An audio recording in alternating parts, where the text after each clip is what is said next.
మరి ఎందుకమ్మా మీ మీ మీ కన్నీటి గాథకి కారణమైన ప్రభుత్వం మీకెందుకు మీ కన్నీళ్ళకి సమాధానం చెప్తలేరు? మీకెందుకు న్యాయం చేయలేకపోతా ఉంది? అది కోట్లు 17 కోట్లట ఒక ఎకరం.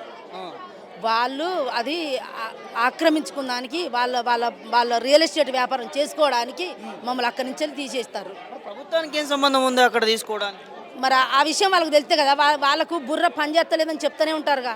ఇప్పుడు మేము పడ్డదో పర్లేదో అంటాడు రేవంత్ రెడ్డి గారు. ఏంది డబ్బులు కేసు రైతు బంధు పడ్డాయో పర్లేదో నాకు తెలియదు. ముఖ్యమంత్రి స్థాయిలో నువ్వు ముఖ్యమంత్రి నుండే అట్లా మాట్లాడుతున్నావు. మమ్మల్ని మనుషులాగా నువ్వు ఎట్ట గుర్తించుతావు? ఆ! మేము ఇక్కడ పేదోళ్ళం ఉన్నామని నువ్వు గుర్తించలే. ఆ! గుర్తించక మా మా అట్లా పాడు చేసిర్రు మమ్మల్ని, నాశనం చేసిర్రు మమ్మల్ని.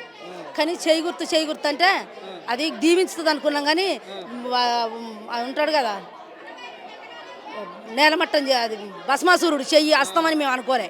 భూస్థాపితం చేసి చేస్తాడు అనుకోలే మేము. ఆ! అనుకోలే. దీవిస్తుంది అనుకున్నారు కానీ దీవించుతాడు అనుకున్నాం మేము. శాపాలు పెట్టింది. శాపాలు పెడతాడు అనుకోలే. ఆ! ఏం కావాలి మరి మీకు? మా ప్లేస్లో మాకే ఇల్లు కట్టించి ఇవ్వాలి. ఆ!